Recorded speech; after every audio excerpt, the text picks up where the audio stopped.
ইলিয়াস রহিমাহুল্লাহুর প্রথম খলিফা এবং প্রথম সহচর মাওলানা এহতেশামুল হাসান কান্দলবি তাবলিগের 6 নম্বরের লেখকও তিনি। কোনো কোনো মাশায়েখ বলতেন মাওলানা এহতেশামুল হাসান হযরতজি মাওলানা ইলিয়াস দেহলভির আত্মার অনুবাদক। আরব বিশ্বে দাওয়াতের কাজের সূচনা তার মাধ্যমেই। নিজামুদ্দিন মারকাজে তিনিই সর্বপ্রথম বের হয়ে তাবলিগের বিরুদ্ধে কিতাব লিখেন। তার শেষ পরিণতি কি হয়েছিল? পরবর্তীতে এত বড় হাস্তে যিনি তাবলিগের উসুলি কিতাব লিখেছেন যা আজও গোটা দুনিয়াতে পাঠ হয়, তিনি জামাত ইসলামের সংবিধান বা গঠনতন্ত্র প্রণয়ন করেন। ইন্না লিল্লাহ। দেওবন্দের মুহতামিম সাহেবের নাম ব্যবহার করে তাবলিগ জাতি ধ্বংসের কারণ নামে একটি পুস্তিকাও তিনি প্রকাশ করেন। ফাজেলে আমলের পেছনে একটি পুস্তিকা সংযুক্ত আছে।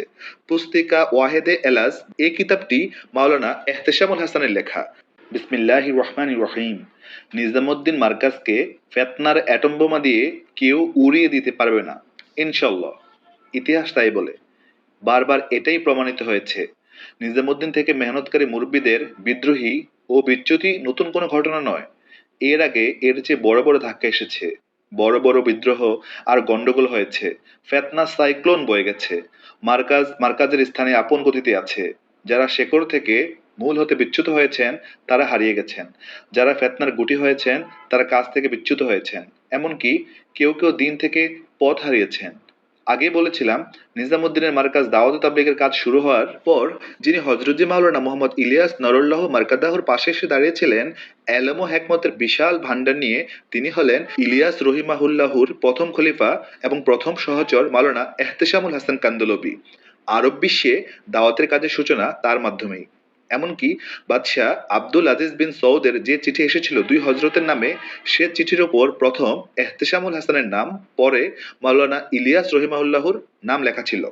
ফাজেলে আমলের পেছনে একটি পুস্তিকা সংযুক্ত আছে। পুস্তিকা ওয়াহেদে এলাজ, যা প্রতিদিন তাবলিগের সাথীদের উসুলি কিতাব হিসেবে ঘরে, মসজিদে, সফরে পাঠ করা হয়ে থাকে। এই কিতাবটি মাওলানা এহতেশামুল হাসানের লেখা। তাবলিগের 6 নম্বরের লেখকও তিনি। কোনো কোনো মাশায়েখ বলতেন মাওলানা এহতেশামুল হাসান হযরতজি মাওলানা ইলিয়াস দেহলভির আত্মার অনুবাদক। দেশ বিদেশের বড় বড় জোর আর ইস্তেমাতে আকর্ষণীয় বয়ান ও তাশকিল করতেন। আকাবিরগণ তাকে বলতেন কাতেবে ইলিয়াস রহিমাহুল্লাহু। কেউ কেউ বলতেন তর্জুমানে হযরত জি। নিজামুদ্দিন মার্কাজে এই ঘরের বাতি থেকেই প্রথম আগুন লাগে। নিজামুদ্দিন মার্কাজে প্রথম আমিরের দোষ চর্চা এই মাওলানা এহতেশামুল হাসানি চালু করেন। নিজামুদ্দিন মার্কাজে তিনিই সর্বপ্রথম বের হয়ে তাবলীগের বিরুদ্ধে কিতাব লিখেন। তার শেষ পরিণতি কি হয়েছিল? দীর্ঘ ইতিহাস। বিস্তারিত পড়ুন তাবলিগ জামাত আওয়ার মুফতি মাহমুদ হাসান গাঙ্গুহি গ্রন্থে। পরবর্তীতে দারুল উলুম দেওবন্দকে জড়িয়ে ওলামাদের নাম ব্যবহার করে মাওলানা এহতেশামুল হাসান এমন এক পরিস্থিতি তৈরি করার চেষ্টা করেন যার ফলে এই ফেতনা দমনে ফকিহুল মিল্লাত মুফতি মাহমুদ হাসান গাঙ্গুহি রহিমাহুল্লাহু কলম ধরতে বাধ্য হন। দেওবন্দের মুহতামিম সাহেবের নাম ব্যবহার করে তাবলিগ জাতি ধ্বংসের কারণ নামে একটি পুস্তিকাও তিনি প্রকাশ করেন। হযরতজির ইন্তেকালের পর দ্বিতীয় হযরতজি মাওলানা মোহাম্মদ ইউসুফ রহিমাহুল্লাহকে আমির বানানো হলে এবং দ্বিতীয় হযরতজির হাতে যখন সবাই বায়াত গ্রহণ করলেন, তখন এই কম বয়সের যুবক আমিরের এতেয়াতকে মেনে নিতে পারলেন না মারকাজের কতিপয় মুকিম। তারা নানান অজুহাত আর অভিযোগ এনে মারকাজ ত্যাগ করলেন। তখন মাওলানা এহতেশামুল হাসান রহিমাহুল্লাহ ব্যাপকভাবে ওলামাদের মাঝে গাস্ত করে এই কথা প্রচার করতে থাকেন যে হযরতজি যে নেহাজের উপর তাবলীগের কাজ শুরু করেছিলেন, সেই ধারা ও নেহাজের উপর এখন মাওলানা ইউসুফের তাবলীগ নেই। তিনি কিছু উলামাদের নিয়ে সহি নেহাজি তাবলীগ নামে একটি বিকল্প কাজ করার চেষ্টা করেন। পরে সুবিধা করতে না পেরে মারহুম হয়ে মওদুদির প্রতিষ্ঠিত জামাতে ইসলামী সংগঠনে তাবলীগের মহান মুরব্বী, যাকে তর্জুমানে হযরতজি বলা হতো, মাওলানা এহতেশামুল হাসান কান্দলবি যোগদান করেন। পরবর্তীতে এত বড় হাস্তে যিনি তাবলীগের উসুলি কিতাব লিখেছেন যা আজও গোটা দুনিয়াতে পাঠ হয়, তিনি জামাত ইসলামের সংবিধান বা গঠনতন্ত্র প্রণয়ন করেন। ইন্না লিল্লাহ। ফেতনার জবাব দিতে গিয়ে শাইখুল হাদিস রহিমাহুল্লাহ দীর্ঘ আলোচনা করেছেন। এর চুম্বকাংশ নিম্নে তুলে ধরলাম।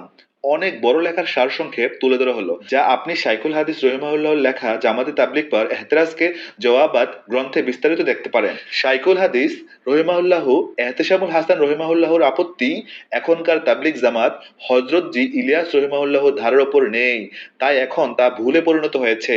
এর জবাবে লিখেছেন, আরেকটি বোকা ও মূর্খের মতো অভিযোগ শোনা যায়, এখনকার তাবলীগ জামাত হযরতজি ইলিয়াস রহিমাহুল্লাহর ধারার ওপর নেই, এখন তা ভুলে পরিণত হয়েছে, তাই এই কাজে সময় দিয়ে কোনো উপকার আসে না। এই সমালোচকদের কাছে আমার জিজ্ঞাসা, বর্তমান দারুল উলুম দেওবন্দ কি সেই ধারার ওপর টিকে আছে যা হযরত নানতুবি আর মাওলানা ইয়াকুব রহিমাহুল্লাহ যুগে ছিল? এখনকার জমিয়তে উলামা হিন্দ কি সেই অবস্থায় টিকে আছে যা হযরত শাইখুল হিন্দ ও হযরত কাফায়েতুল্লাহ রহিমাহুল্লাহ সাহেবের যুগে ছিল?